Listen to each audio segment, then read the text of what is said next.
Molt bé, doncs en el vídeo d'avui parlarem d'aquest trasto d'aquí, perquè la meva relació amb el mòbil s'està tornant una mica addictiva. De fet, jo va ser fa uns anys, ho vaig solucionar i ara torna a ser una mica problemàtic, però també crec que segurament si estàs veient aquest vídeo, conèixer la sensació, et pot estar passant o t'ha passat. Llavors, el vídeo d'avui, tot i que ho he plantejat una mica com una guia a mi mateix sobre com curar la meva addicció, crec que et pot servir també a tu per com millorar potser una mica la teva relació amb el mòbil. Així que comencem. He volgut plantejar aquest vídeo anant una mica de menys a més. Començarem mirant algunes idees per fer servir el mòbil d'una manera una mica diferent, una mica menys addictiva. Després ens posarem una mica més seriosos i veurem com podem intentar dependre menys del mòbil o, sincerament, ja fer-lo servir una mica menys. I acabarem el vídeo amb un parell de consells o d'idees per intentar crear una vida on realment el mòbil no té tanta importància. Tot i que no sé si això és gaire possible. Però bueno, comencem amb la primera part.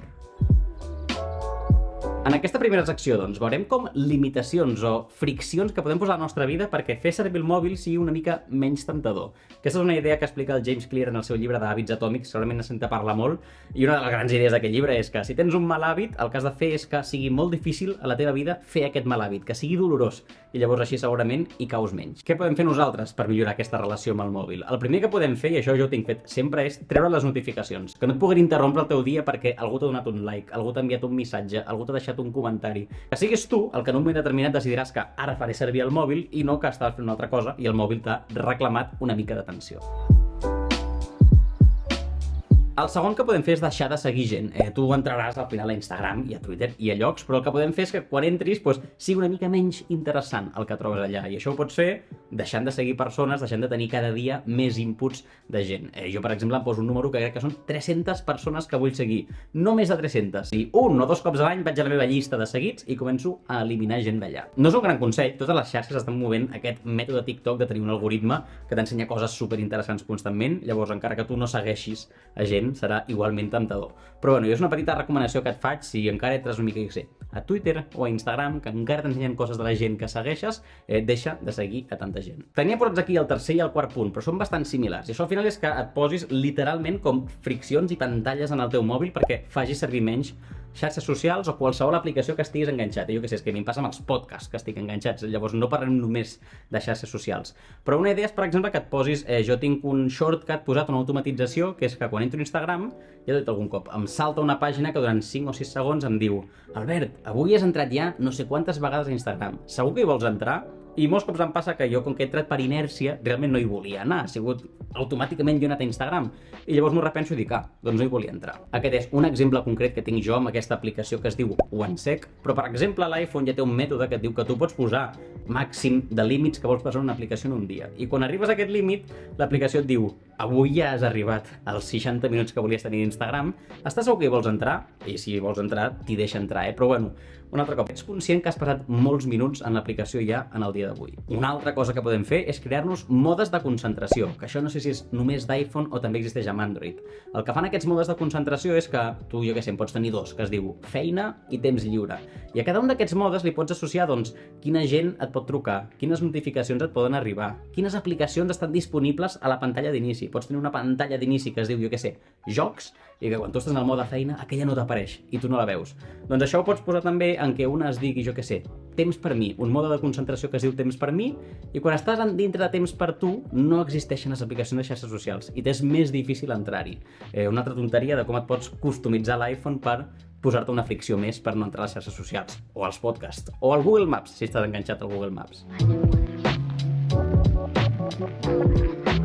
L'últim consell en aquest punt és que t'eliminis aquestes apps. És que si les tens al final, per molt difícil que t'ho facis, hi entraràs. Llavors, literalment, agafa, esborra les aplicacions i, no sé, entra a Twitter des de l'ordinador, intenta passar uns dies sense Instagram, o si vols, un dia que vulguis entrar a TikTok, te'l descarregues, t'hi estàs una hora i després el tornes a esborrar i que no aprenguis a entrar-hi impulsivament. Jo amb aquest consell particularment ho he tingut una mica difícil, i és que a mi m'agrada tenir aquestes aplicacions per estar al dia. Jo què sé, jo a Twitter trec molta informació recent de l'actualitat. A més també estic intentant crear una audiència, llavors, clar, és que m'ajuda molt, no?, poder comentar que hi ha un nou vídeo a Instagram, poder fer un tuit d'una cosa, poder fer un TikTok sobre una idea. Llavors, personalment, tot i que crec que és la millor opció que pots fer és esborrar-te les apps, personalment és un pas que em costa molt de fer. Ho vaig fer durant un temps, però ara, per exemple, ja torno a tenir Instagram descarregat. Bueno, i a més, una cosa que vaig veure quan no tenia xarxes socials al mòbil és que el mòbil era addictiu amb altres maneres. O sigui, jo en aquell moment llavors em vaig tornar addictiu a veure quin temps feia, a entrar al Mundo Deportivo a veure notícies del Barça.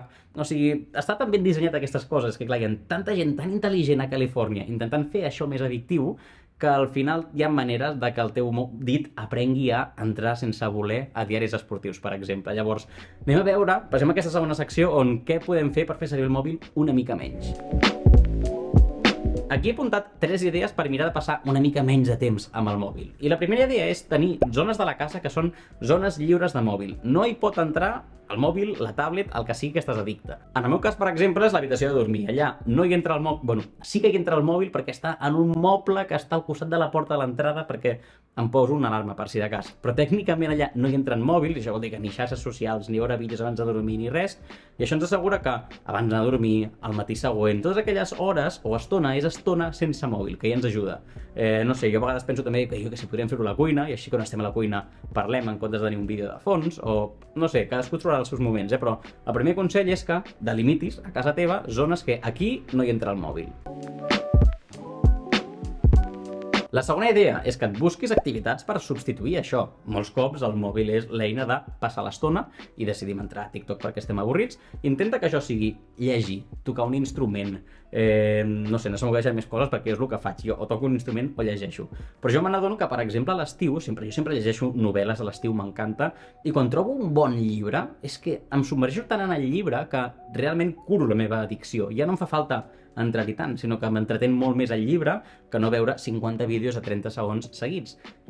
Intenta trobar aquestes coses, o sigui, hi ha moments en què estàs avorrit, que si fas el mínim esforç de aixecar-te a agafar la guitarra, aixecar-te a agafar un llibre, segurament és més interessant que el mòbil. Llavors, no sé, busca't aquestes coses que no sé què seran en la teva vida, però que substitueixin les hores mortes que passes amb el mòbil. I la tercera idea és que tinguis relacions reals amb les persones en el món físic. O sigui, una de les grans excuses perquè la gent fa de fer servir molt el mòbil, no?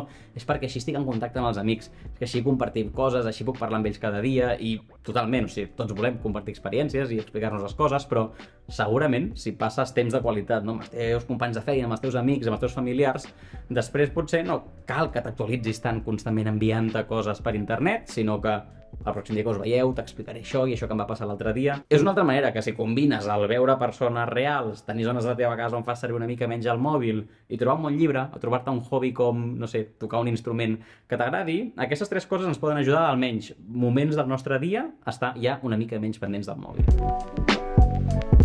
L'última part del vídeo et volia donar un parell de consells per com fer-ho una mica més heavy, o com aconseguir-ho, no? O com tenir aquesta vida sense mòbil. Tampoc tinc moltes ganes d'idees aquí, revolucionàries a dir-te, però la primera d'elles és comprometre't en públic. Crec que per qualsevol propòsit que tinguis, el fet de dir-ho en públic, dir-ho a gent, sempre ajuda molt, perquè després tens aquesta sensació de no vols quedar malament, la gent t'ho preguntarà i què li diràs, ja t'has compromès, llavors vols quedar bé. I a mi em va passar, per exemple, quan li dic a la gent ara estaré una setmana sense xarxes socials, o un mes sense xarxes socials, i després la gent et va preguntant oye, com ho portes? Quants dies fa que ho tens? Va, segur que has entrat, no sé què. Només per l'orgull de que no tinguin raó, ja només això és un motiu que et pot ajudar a aguantar. Llavors te'l dono aquest consell per aquí, però qualsevol altre moment de la teva vida. Un altre consell que et volia parlar era el de tenir un repte on realment el repte sigui millorar la meva relació amb això. I, per exemple, passar 30 dies sense xarxes socials. I, com dèiem abans, t'esborres les aplicacions i estàs 30 dies sense entrar-hi. La qüestió és que funciona, perquè et compromets públicament, perquè tens una data final on s'acaba, i perquè, jo què sé, jo recordo que vaig fer els 30 dies, al principi de tenir un canal de YouTube, jo ara deu fer ja 2 anys, vaig fer aquest repte dels 30 dies i em va anar molt bé. Jo recordo que amb aquests 30 dies són suficients per crear noves rutines, crear nous hobbies, crear noves maneres de... on abans tenies una xarxa social, ara estàs fent... El que deia abans és que el mateix, és que llegir, doncs ara o penso en coses, o treballo més còmodament. Llavors el repte crec que és un format de gamificar les coses o fer una mica més divertit que et pot ajudar a això, que curar, per exemple, la teva relació d'addicció als podcasts també, com a mi també em passa. Fent recerca per aquest vídeo també he vist que molta gent, per exemple, et recomanaria fer mindfulness, no? O fer meditació, ser conscient del moment, preguntar-te si jo realment ara vull estar a Instagram, o només meditar, no? I intentar que en aquests moments del dia en què t'acostumes a estar sol i sense fer res, t'ajuda després a no tenir els impulsos d'entrar al mòbil. Potser sí, jo és una cosa que no faig i crec que no faré, perquè un cop vaig intentar meditar i no vaig passar gaire bé. Llavors, bueno, un consell que et volia dir que potser et funciona, però jo personalment no el faré, en la meva pròpia guia potser no me'l poso. Però bueno, recapitulant una mica tot el vídeo, doncs pots intentar primer fer-te una mica més difícil entre les xarxes, però ja et dic, a mi personalment no he tingut mai gaire èxit amb això, sempre acabes caient en els mateixos mals hàbits.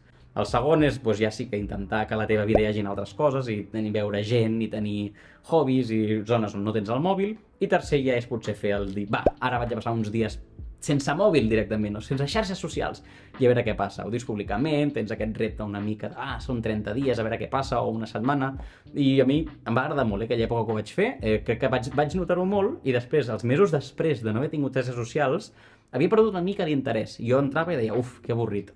Bueno, al final he acabat tornant-me una mica addicte o a trobar-li la gràcia a aquestes coses i és el que ara vull tornar a disminuir una mica. Per cert, juntament amb aquest vídeo en faré un altre que serà una mica reflexionant sobre aquest tema i què m'ha portat a mi a sentir-me addicte al mòbil, perquè crec que aquestes coses passen, perquè ho vull canviar. Aquest vídeo el faré exclusiu a ClapClap. ClapClap és una plataforma, si no la coneixes, que permet a la gent veure contingut en català i donar suport als creadors i a través de diners, de les donacions i així. I a mi em va superbé, o sigui, gràcies a aquí trec uns petits euros cada mes i allà puc penjar vídeos exclusius per a la gent que em segueix allà i aquest altre vídeo serà més estil podcast, potser més una xerrada informal, el penjaré allà. Llavors, si vols saber una mica més d'aquest tema, doncs clapclap.cat i allà hi pots trobar-li. Res més, pots compartir el vídeo a algú si creus que li ha interessat o que està en la mateixa situació. Pots comentar tu si creus que estic una mica malament o si tu també et passa. En fi, pots deixar un like, pots subscriure al canal, que sempre ajuda que creixi això i que arribi més gent. I res més, jo imagino que ens veurem la setmana que ve amb un nou vídeo. Adeu!